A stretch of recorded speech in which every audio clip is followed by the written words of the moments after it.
Hello everyone, I'm Meteorologist Charlie Ironmonger. Thank you so much for joining me today for your 3 p.m. news and weather update from the First Alert Desk. Now, we've got news that ICE immigration enforcement may be coming to Charlotte this coming weekend. NBC's Destiny Richards has more from Charlotte.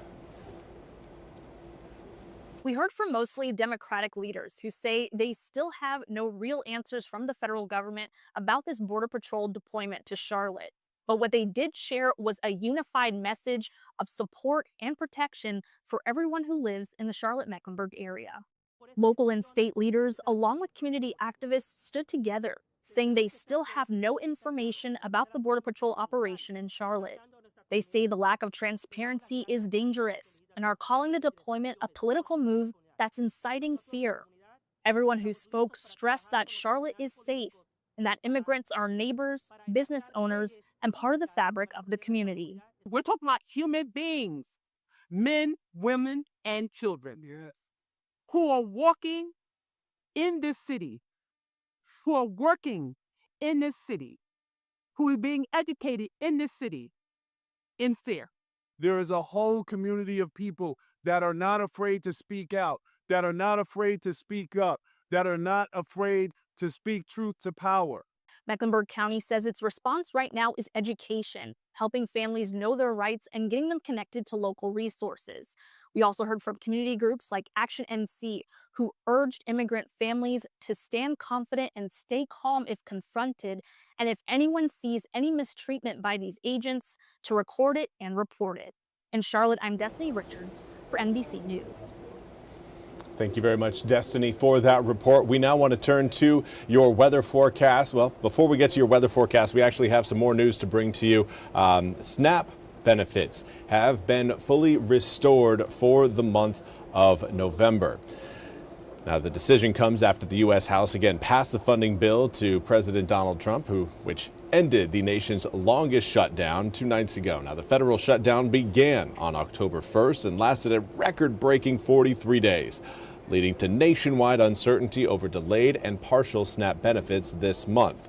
Now, the North Carolina Health and Human Services Secretary Dev Sanghav said, quote, "As soon as we receive authorization from the federal government, we immediately began working to get benefits out to nearly 1.4 million people who depend on SNAP to keep food on the table," end quote.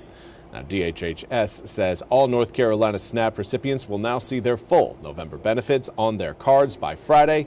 Today, some may receive benefits even earlier, depending on the day they usually receive them. Now, December SNAP benefits will run as usual, according to the DHHS.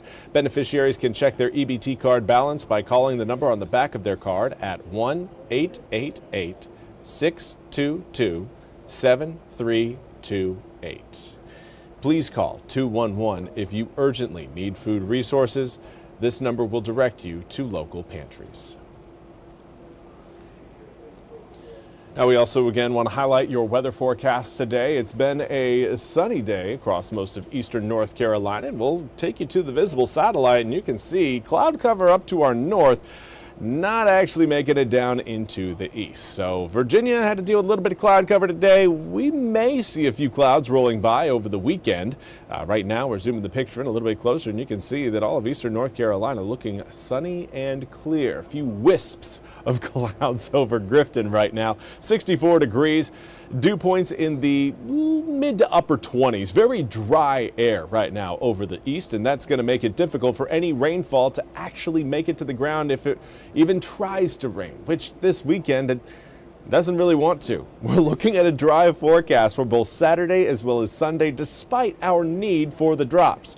Current air temperatures reading in the low to mid 60s across most of eastern North Carolina. We do have a few areas still in the upper 50s compared to where we were yesterday, though.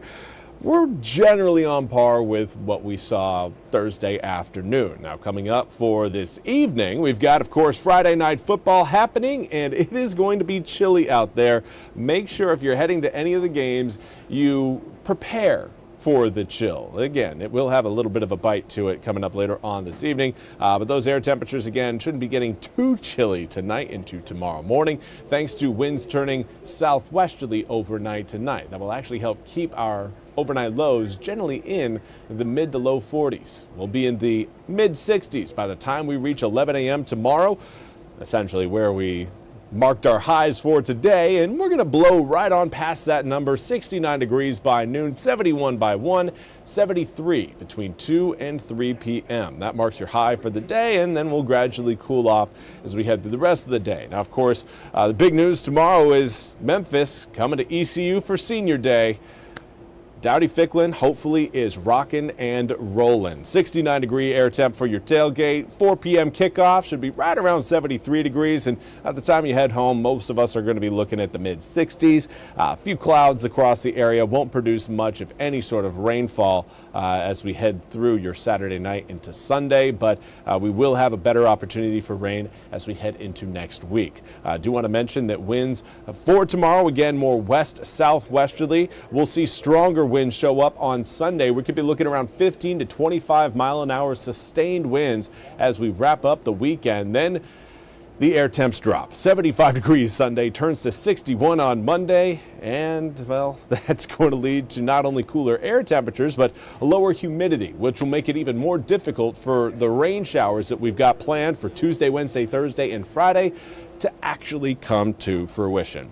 But again, we are looking at, again, fairly comfortable air temperatures, not seeing any sort of big freeze or frost events over the next 8 days. So if you like warmer weather, this is exactly what you're looking for.